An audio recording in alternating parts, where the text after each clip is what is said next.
Adventures of Pipeman on W4CY Radio.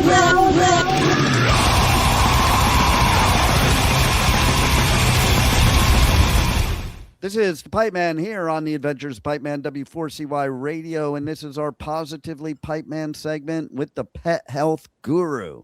And man, we're going to talk today about cat nutrition. First thing I have to ask you, Bill, right off the bat is, why is it that dogs like to eat cat poop? Because it's more nutritious than dog food. It's that Wow. Wow, that's wild. So tell us a little bit about cat nutrition, because I think most people don't even really know. They just give their cats, they buy something off the shelf, they don't even know, and they just give it to them. Yeah, that's the biggest problem. I mean, commercial pet foods, of course, have been around for about 75 years now. And it's just a convenience food is all it is. It's it's not nutritionally sound. It's not going to provide them with an ultimate sense of health or anything of that nature.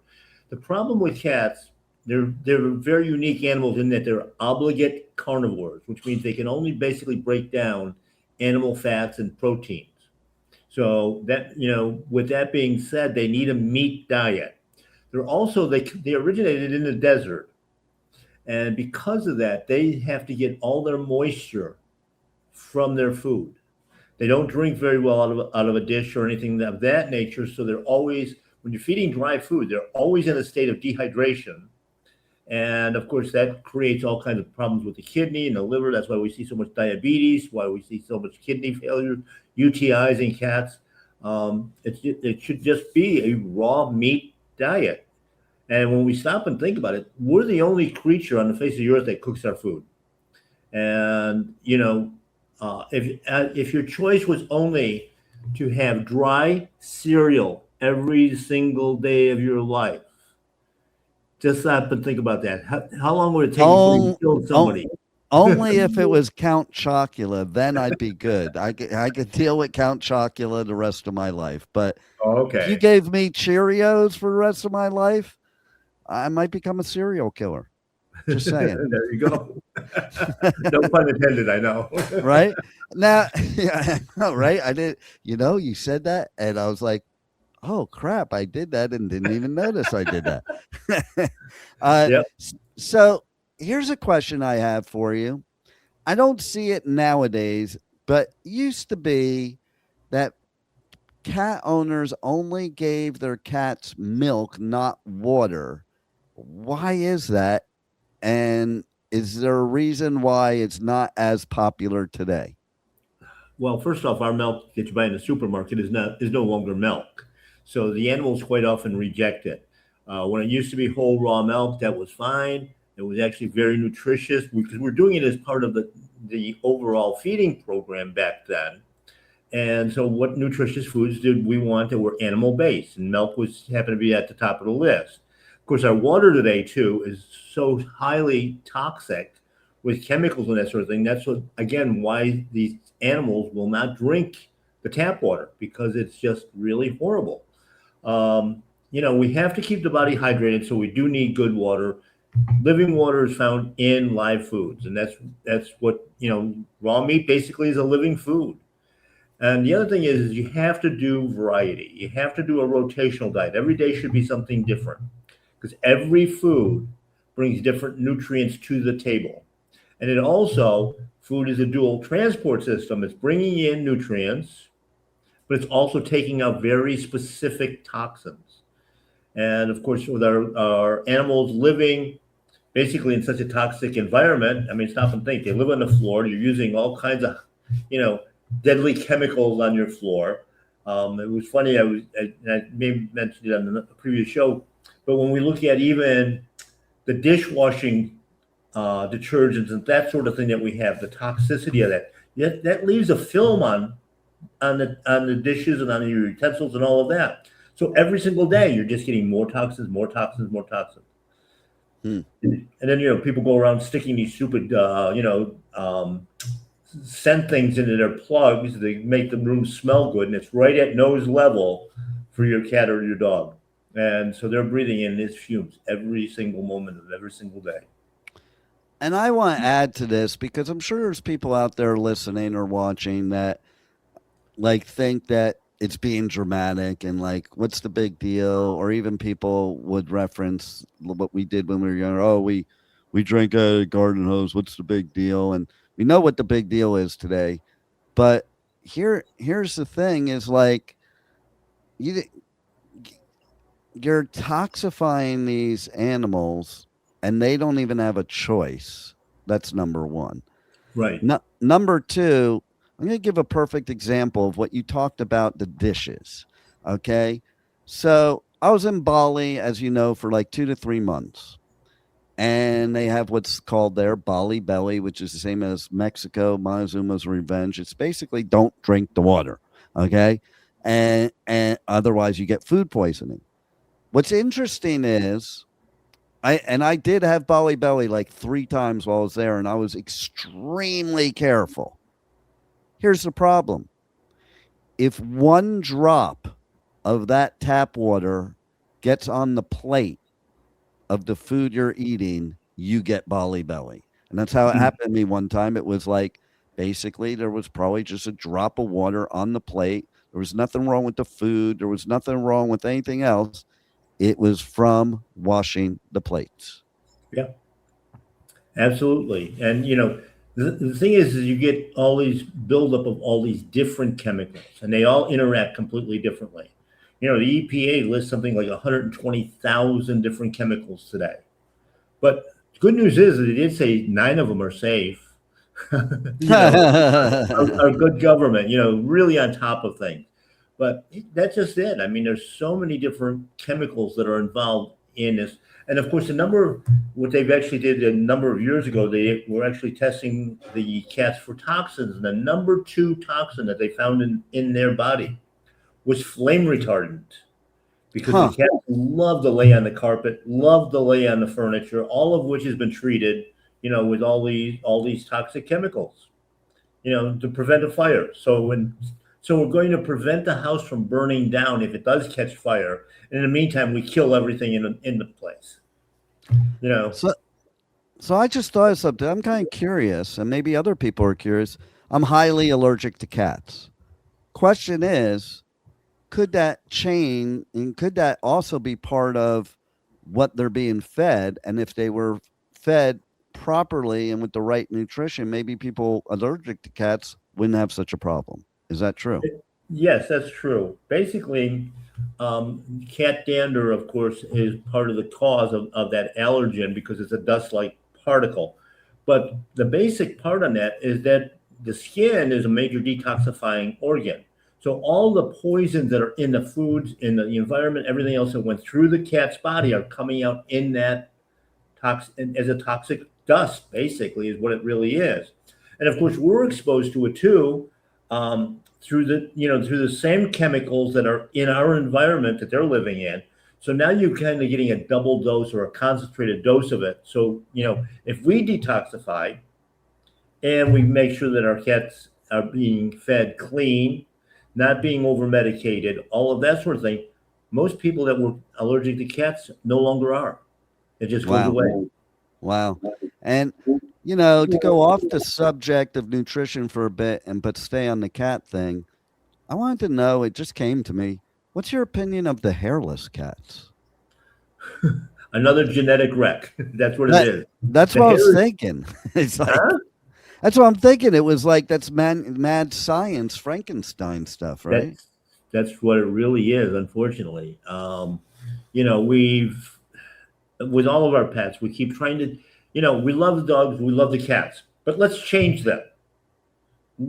What that makes no sense to me unless you were doing it for an economic reason. Like when we breed cattle, of course, we're breeding dairy cattle for milk. That's one characteristic. Beef cattle, obviously, we breed for heavy muscle so we get good steaks. That's a little bit different. That's a lot different than, most of the dog and cat breeds, especially cat breeds, because cats really, except for farm cats, you know, and ferals that are keeping the mouse population, the rat population, the lizard population down. they don't really have a functional job. I mean, what functional job can a Persian cat really have? It can't. It's lucky it can clean itself. Well, let's talk about that a little bit. What is the difference between the different cat breeds and what their nutritional needs might be? That and the basic needs are going to be the same. But when we look at commercial foods, they're deficient to start with. So you take a long-haired cat, obviously needs more fatty acids, the aminos and stuff like that, and more protein, collagen to grow a good heavy coat.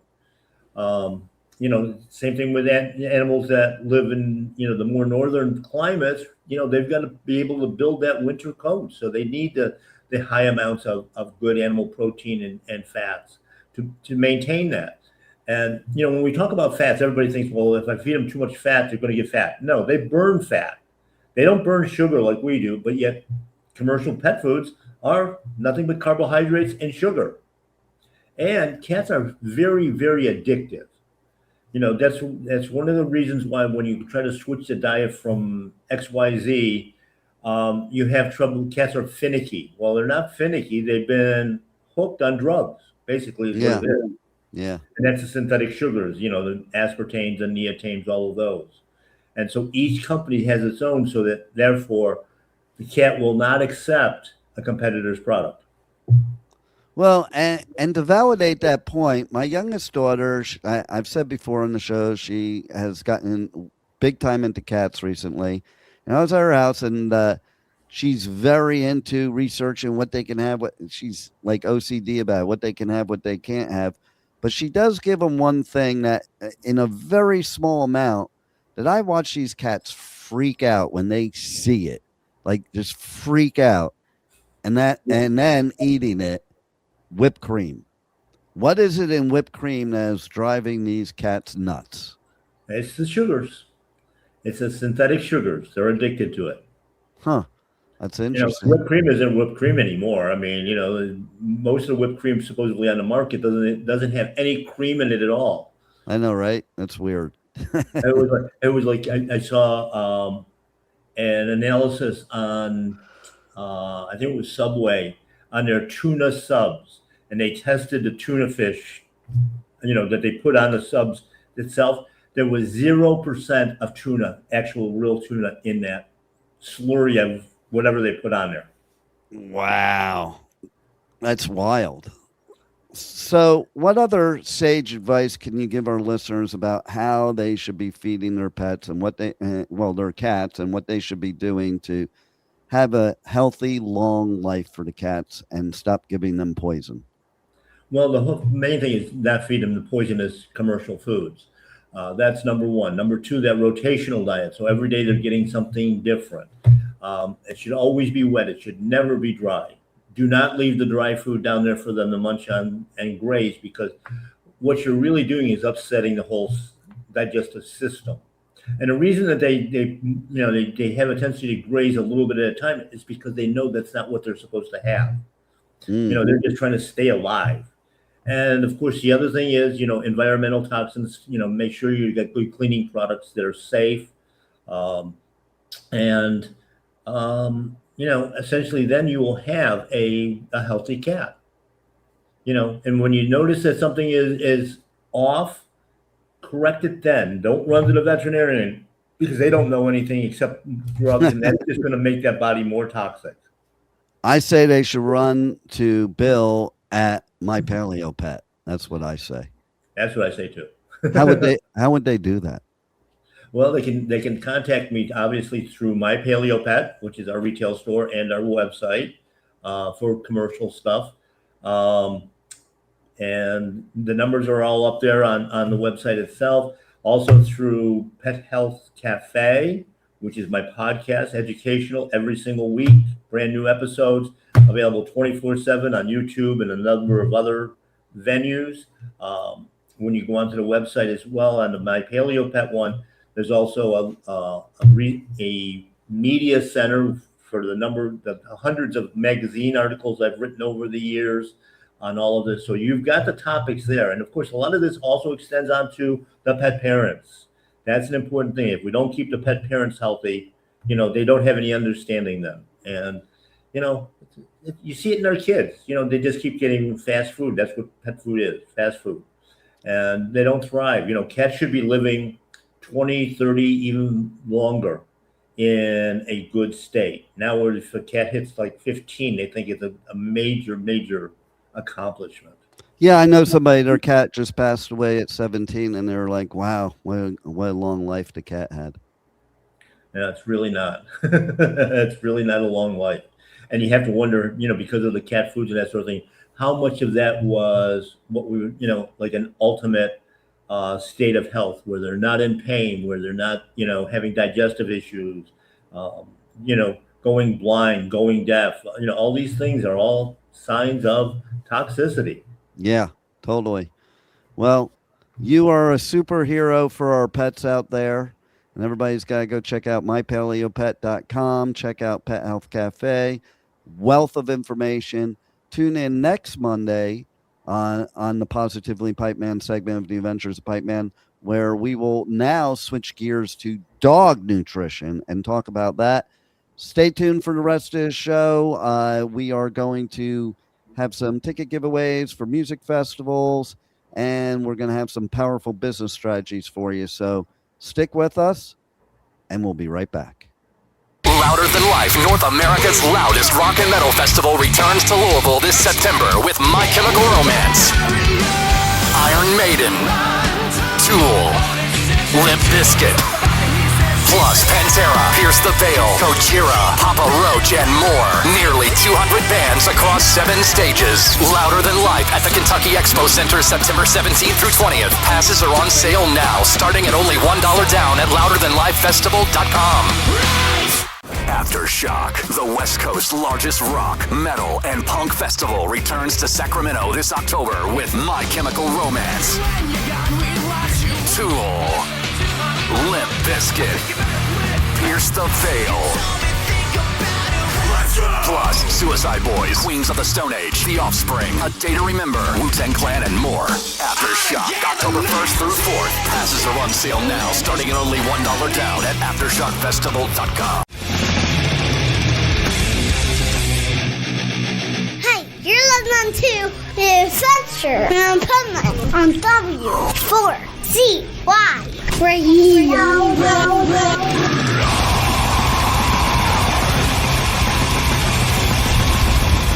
This is the Pipeman here on the Adventures of Pipeman, W4CY Radio. And once again, I'm here with our resident expert with some powerful business strategies on the Positively Pipeman segment of the Adventures of Pipeman here on W4CY Radio. So let's welcome to the show Michael Barbarita from Next Step CFO. How are you? Fantastic, Dave. Thanks for having me again. So today we're going to talk about mindset. My favorite subject. There you go. A couple of weeks ago, I talked about the critical 6 things that you have to have if you're going to scale and grow your business. And one of them was mindset. And it's probably it's clearly one of the most difficult things that a business owner has to face, because the mindset that it took to go from 0 to 250,000 as an example, it's a completely different mindset needed to go from 250 to 1 million and 1 million to 3 million. And part of that mindset is less reliance on you. Part of it. Yeah. And the other thing that's so important is that in order to grow, you have to be comfortable being uncomfortable. Because changes in mindset that are required to grow are uncomfortable, just totally uncomfortable. And if you're comfortable right now, you're probably not growing. And so I have clients, for example, that are real comfortable where they are. The problem is if, business declines and so forth, they've got to deal with that because they're not growing. and they've got to deal with that stress. But all in all, they're comfortable because they don't have to hire employees necessarily. They don't have to change what they're doing necessarily, and they're able to get referrals to grow their, to not grow their business, but to maintain status quo, and everything's just running along, and they're comfortable. Yeah. And that's not a good place for a business owner to be. You have to get comfortable being uncomfortable, because in order to go from that 250 to $1 million or $1 million to $3 million, there's a lot of changes that you have to make, and change is uncomfortable. Change is really uncomfortable. And it's uncomfortable for a lot of business owners. But unless they can get uncomfortable and be comfortable with that discomfort, they're not going to grow. They're not going to progress. They're not going to be able to get out of their own way.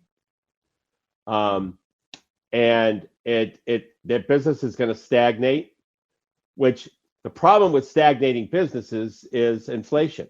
And maybe they can increase their prices according to inflation and so forth. But normally comfortable business owners who don't really want to change their mindset to grow don't even increase prices. Mm-hmm. So, because they're comfortable doing what they're doing. Yeah, you don't succeed in comfort. That's the issue. That is the issue of the show. That's the problem that business owners have. There's a lot of when they start working with me, they start getting uncomfortable. And I tell them in advance, I said, you're going to be uncomfortable. If you want to grow, you're going to be uncomfortable. And it's got, because there's things that you have to do that are different than what you've been doing. In order for you to implement business and financial strategies that your competition isn't doing, which is basically what we help business owners with in a nutshell, it's going to be uncomfortable because it's change. Yeah. And change is uncomfortable. And it's going against the grain a little bit. If you're just copying your competition, that doesn't feel like you're going against the grain. But when you do something different than your competitors, that feels like it's going against the grain. Yeah. I mean, the mindset that we had to have when we did a risk reversal where ski the ski 3 times, you don't like it, bring it back for a brand new pair. That took a shift in mindset because the employees didn't like it. Their mindset was always, the same. And so they didn't like it. But it's up to the ownership to make the decision to implement something like that and take the calculated risk. And it's uncomfortable, and no one else is doing it, and it's uncomfortable. And there's a school of thought out there: if no one else is doing it, then it can't be good. That's usually when companies come out of nowhere and blow away everybody. Right. That's right. And I think mindset is important in every aspect of life, no matter what you're doing, because your mindset will also determine what happens next, whether it be limiting beliefs or success, and even in simple little things that you wouldn't think matter. Business owners' minds are full of fear, doubt, limiting beliefs, as you mentioned. Excuses. So fear, doubt, excuses, limiting beliefs. These are the mindset shifts that I have to help business owners with in order to implement the strategies that the competition isn't doing that's going to allow them to get to the next level. Exactly. And I'll even give a personal example of how it works, because it just came up in conversation last night when I was at a restaurant and talking to the people next to me because the hockey game was on. Yeah. And a few years ago, when I was with my skating coach, he said something to me that I took as a compliment that was not a compliment. And he was like, "You never fall." And I'm like, "Thanks." And he's like, "No, not thank you." Because the fact is if you're not falling, that means you're not taking any risks and you're never going to get better. Right. And that really is true of anything you do in life, business or personal. That's why they always say no risk, no reward. Right. And sometimes it doesn't work out, and that's okay. Exactly. But refresh. Maybe it works out in a better way that you take that risk, you find out it failed, and so now you try a different risk that does succeed. Right. That's my opinion. I totally agree with that. You find out one way that doesn't work so that you can have another opportunity to what does. I mean, let's look at a perfect example. Post-its. Post-its are like one of the biggest mistakes that ever happened in history that became one of the biggest successes ever. I know. You know? Yeah. They were trying to make the strongest glue on earth, and it ended up into Post-its instead of the strongest glue on earth. So, you know, you got to take those risks. Look at inventors, you know, Edison, he failed at like at least 1,000 inventions before he invented the light bulb. Unbelievable. Yeah, no, that's absolutely. And, you know, I forgot how many times he failed. There's a recorded number of how many times he failed. Right. Look at KFC. Colonel Sanders went across the whole country to 1,000 different places and got turned down before KFC was born. Right. 1,009 to be exact. He counted. See? And Ray Kroc, another story. Right. And look at this. You take those two people alone, and they were like 65, 66 at the time, which mindset would deem you're not going to create one of the biggest successes of your life at that stage in life. Right.